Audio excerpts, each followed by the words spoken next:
Hello Fishhead friends, Joe here. I'm going to try to make a real quick video about my new fish that I got for Christmas. Can you see them? It's not the tetras. I got two yellowtail spiny eels, and one of them is right there. He's buried in the substrate with just his face sticking out just right past that big white rock. That's a little bit better of an angle. Right there. Very hard to see. I got two of them. They spend most of their time like this, underground with their faces sticking out. I've done some research on them since getting them. It's kind of very conflicted information. I've heard a lot of different things. So I'm just going to kind of go with it and see what works. So I do know they are carnivores. They will eat, just like everything. They'll eat whatever gets by their mouth. Whatever fits in there will get in there. They do have very small mouths, so that's a plus. Most people feed them live bloodworms or frozen bloodworms. I don't think freeze-dried would work very well.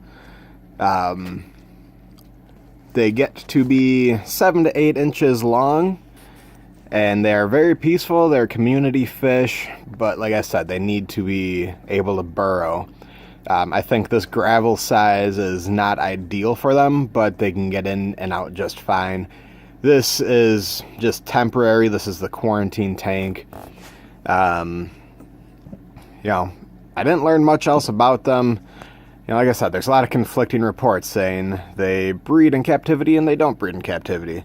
One post said, in the same post, the guy started off by saying they're very peaceful. They do well with members of their own species. Like, you can keep multiples. And by the end of the post, he was saying that you cannot keep them together with other eels of the same kind. Same post, different ends of the spectrum. So, everybody, that was the only time I saw or heard that you couldn't keep them together. Everybody else says it's fine. I anticipate it being fine. They are very peaceful. It's been no issues yet. I've had them for almost a week now. Yeah, they're pretty cool. I like them a lot. They were a Christmas gift, I think I mentioned, and they were totally unexpected. I was not prepared for them. So the story is, we did our family Christmas, for my wife's side of the family, the Friday before Christmas, and we draw names, we do Secret Santa style, set a price limit, and yeah, we get gifts. My brother's girlfriend got my name, and she really wanted to get me some fish. She wanted to get me something cool and unique and something that I'd really like. And I thought that was pretty cool. I mean, she put a lot of thought into this, and I appreciate it. I do believe, I know my brother-in-law watches my videos. I don't know if he watches all of them, and he did mention that she watches some too. So, hello guys. Thanks, Maddie. They are cool. So yeah, we were doing the whole gift exchange thing, and she tells me that my gift is at the pet store down the road from me, and I can pick them up tomorrow. They came in on Wednesday. I'm like, oh no. I know this pet store. I don't go there because I don't like the owner. The other guy that works there is super cool and very helpful and friendly, and I've known him for a long time. I was friends with his brother through school, and yeah. Sorry, I got a little sidetracked there. Anyways, so she told me they came in on Wednesday. I'm like, oh no, are they sitting in boxes still? I didn't know how the store would handle a special order like that, if they just didn't want to have to put them into their tanks, or I didn't know the situation, so I got a little worried there. And then later in the night, she's telling me about how cool they're going to be, but they're going to get big. They're going to get 2 to 3 feet. I'm like, oh no. They'd be aggressive, and I'm like, all right, well, I kind of went into panic mode. And after everybody left, because we had them over to our house, I went into panic mode. I'm like, all right, well, I got one quarantine tank, a 10-gallon in the basement with the Tetras in it, and that's this tank here. At the time, it had nothing in it but the Tetras and filter and heater, no substrate. I didn't know what I was getting, so I brought this tank upstairs. This is now in my bedroom on my nightstand, much to the dismay of my wife, which is totally understandable. As you can see, it has now become a part of my nightstand because I don't have a table now to set stuff on.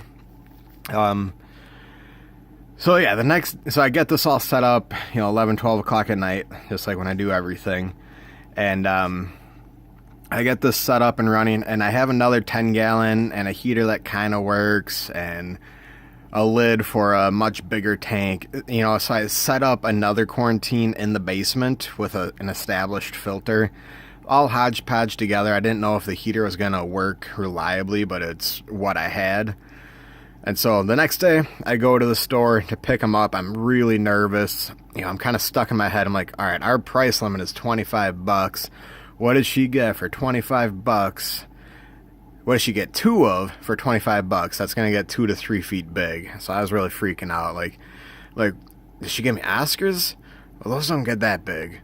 I'm like, oh no, what if she got me a red belly Pacu or something? Because I know that this fish store in the past has sold those. The owner sold me one when I was 16, which was, I guess 16 years ago now.